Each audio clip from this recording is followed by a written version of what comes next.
Hey friends, it's Hope, and today I'm here to do another book review over Obsidian by Jennifer L Armentrout.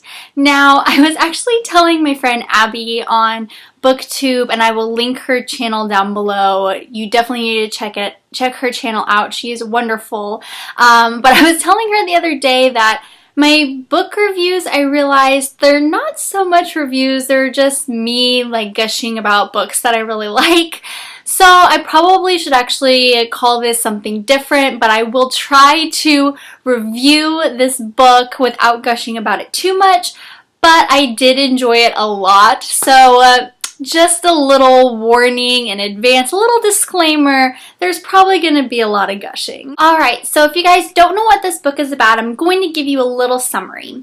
It follows our main character, Katie. Her and her mom move to a small town in West Virginia in the middle of Katie's high school years. I think she may be a junior at this point.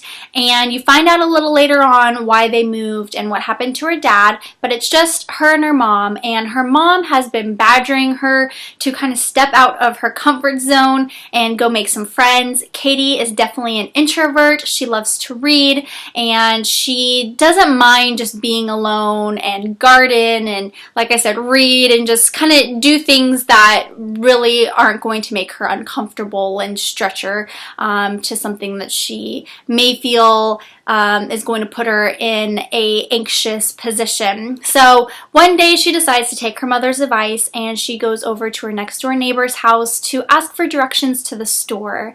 And this beautiful, gorgeous, handsome high schooler opens up the door, and she realizes he's probably like one of the most beautiful guys she's ever seen, and her heart starts to flutter and she gets butterflies in her stomach.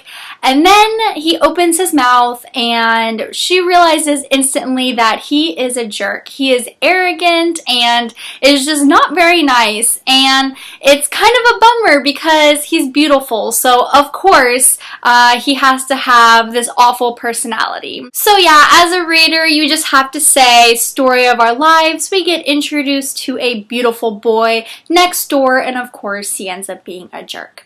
But we'll get to that later. So yeah, so after Katie meets this guy that's next door, the story just kind of follows her through day-to-day things that happen through school and then her home life, and these really weird and strange encounters that start happening to her after she really gets involved with her next door neighbor's lives. And she becomes pretty good friends with Damon's twin sister, Dee. So Dee is nothing like her twin brother, Damon. So one would think that if Katie was hanging out with Dee, trouble would not follow Katie. But that is incorrect. Trouble does follow her from the moment she knocked on her next door neighbor's door. So when you read the book, you find out all this craziness and all the trouble that Katie gets herself into, and find out how in the world she's going to get out of the mess that she kind of got herself into when she took a step out of her little comfort zone area and knocked on Damon Black's door. Alright friends, the time has come for me to start my gushing. We're going to talk about the characters. We'll first start off with Katie, our main character. She's an introvert. She loves to read. She loves to garden. She likes to do things on her own that make her feel comfortable, and there's nothing wrong with that. But once she steps out of her comfort zone, we kind of see a different side of Katie that I absolutely adored. She was hilarious, she was witty, she was quick on her feet, and was not afraid to say what was on her mind. She kind of reminded me a little bit of Rose Hathaway, minus all the kick butt, damper abilities, but I still loved her. Love you, Katie. Another thing that I should mention about Katie is she is a bit of a klutz.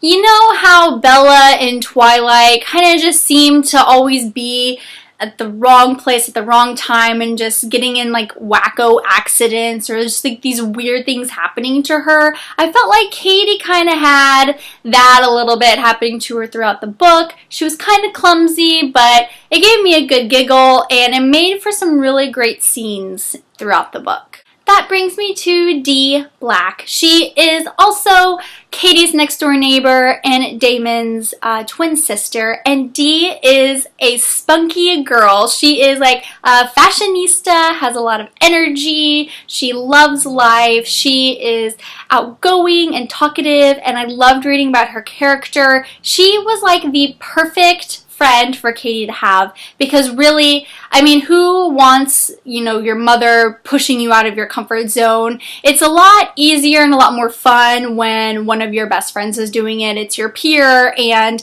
it's all like good peer pressure and like good trying to push her out of the comfort zone. But I love Dee's character. She just brought so much life to the book, and I really did enjoy that.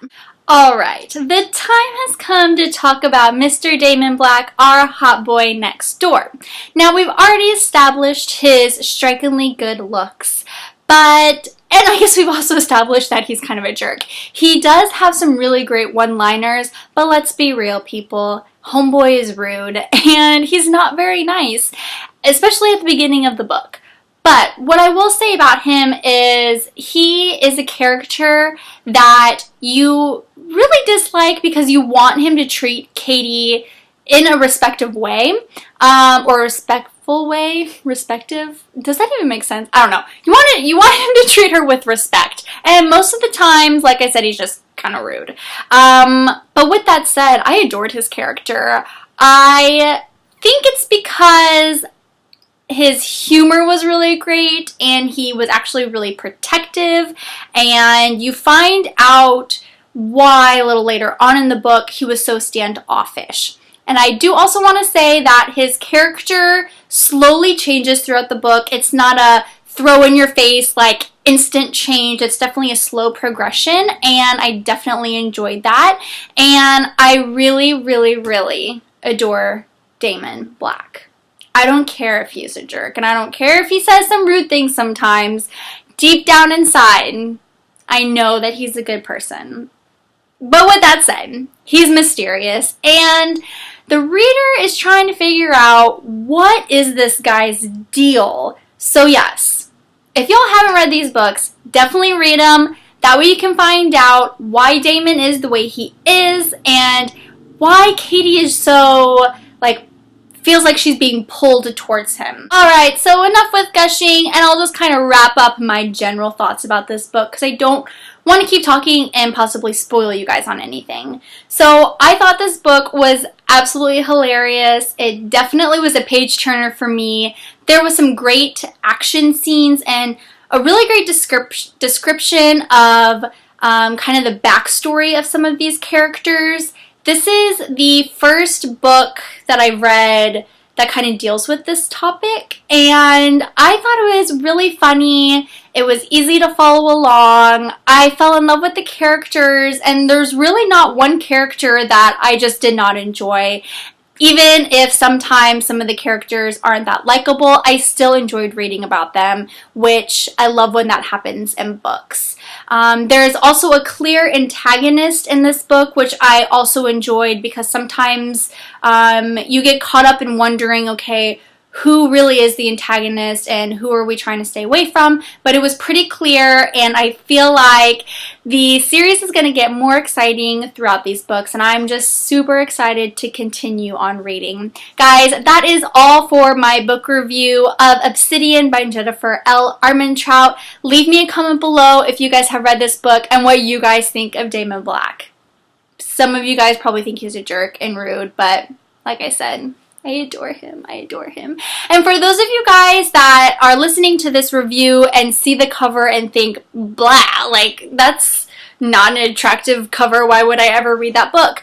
This is just another classic example of a really great book with a really cheesy cover. If y'all have watched my videos before, you know that I'm really not a fan of covers with people's faces on them.